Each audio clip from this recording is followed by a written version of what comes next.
Buntag mga guys, mga kapaglaom.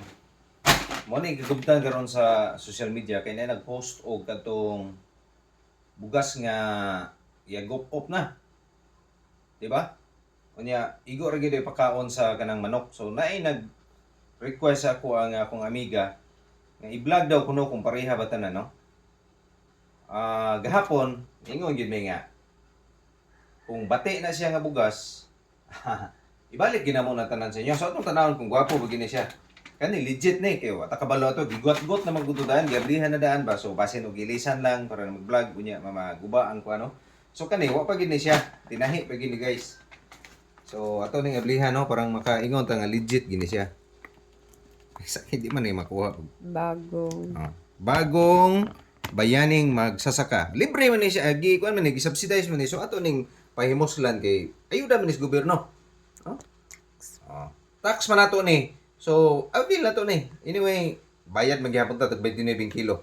So, di yun ni siya maingon na to nga free ni gihatag, no? Okay, so ablihan na to. Para nga makita ginato ang moment of truth kung tinuod ba gyud tong giingon nila nga. And I guess, depende po siguro sa price, no? Talaka. Tara.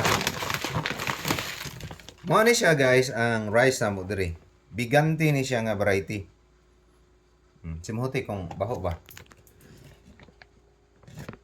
So, I guess, okay ni siya nga rice, no? Puti-puti man ang uban nila, ha?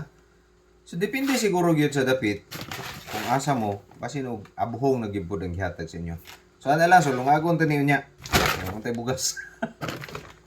So, dili kayo o dili maot ang bugas na mo diri kay sumala pa sa provider nga bag-o gini siya nga harvest, no? So, kani man god katuning nakakontrata nga mga farmers guys. Nakakontrata minito siya paliton sa inipe ang ilahang mga produkto at the cost of 20 pesos per kilo. Pero katong nga nakakontrata tag 17 kilos na lang ang kilo pamalit sa merkaduhan. So, mo na naka-advantage guys, no? So, mo lang na siya. Dili baho ang among rice nga nakuha.